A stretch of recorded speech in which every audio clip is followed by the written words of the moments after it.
Today I'm behind the wheel of the new Kia Sorento. Now the Kia Sorento isn't actually a new car, it's been around in this form, third generation, since 2014. But Kia have just introduced two new models and perhaps more importantly, one new gearbox.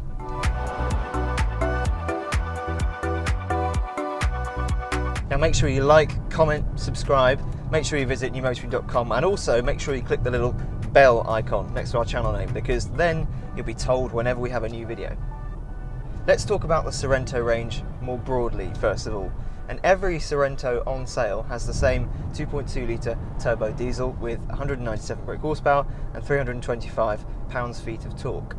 So far there have been three models to choose from, KX1, KX2 and KX3.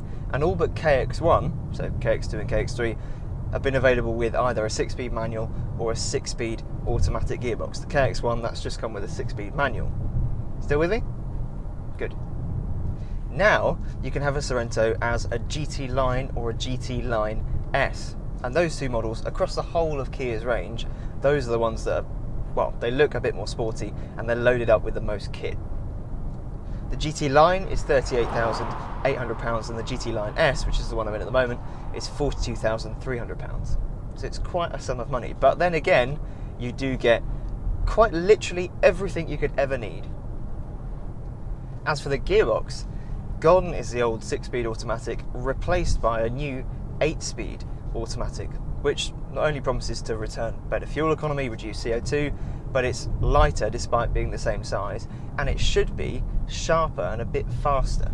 Basically, it's just better in every way. 0 to 62 miles an hour takes 8.7 seconds if you've got the 6-speed manual and 9.1 seconds if you've got the 8-speed auto. The top speed is 127 miles an hour, whichever way you go. But if you go for GT-Line or GT-Line S, you can only have the 8-speed automatic. So if you want a manual, you'll need to get one of the others. So what's the Sorento like to drive? Well, let's start with the 8-speed auto. As an auto, it is perfectly acceptable. The gear changes are nice and smooth, and it always seems to know which gear to be in at the right time.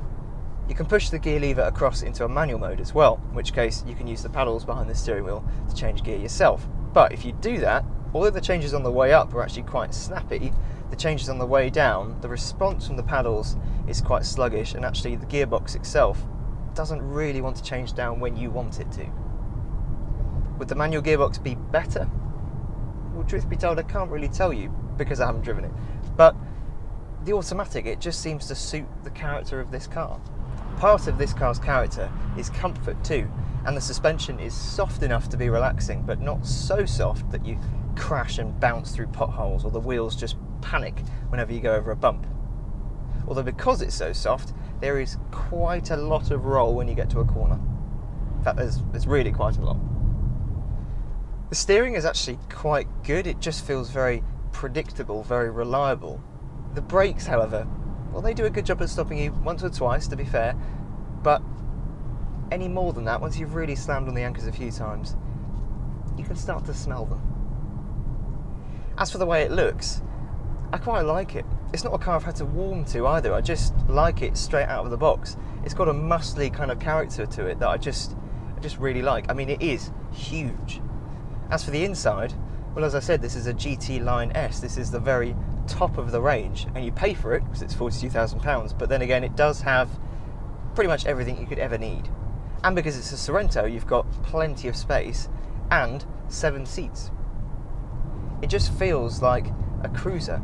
Every time I get behind the wheel, I feel like I'm in command of something vast, and I just want to relax and cruise around and enjoy my cooled seats, which has been very, very useful over the last few days because it's been nearly 30 degrees, and there's a real appeal to that.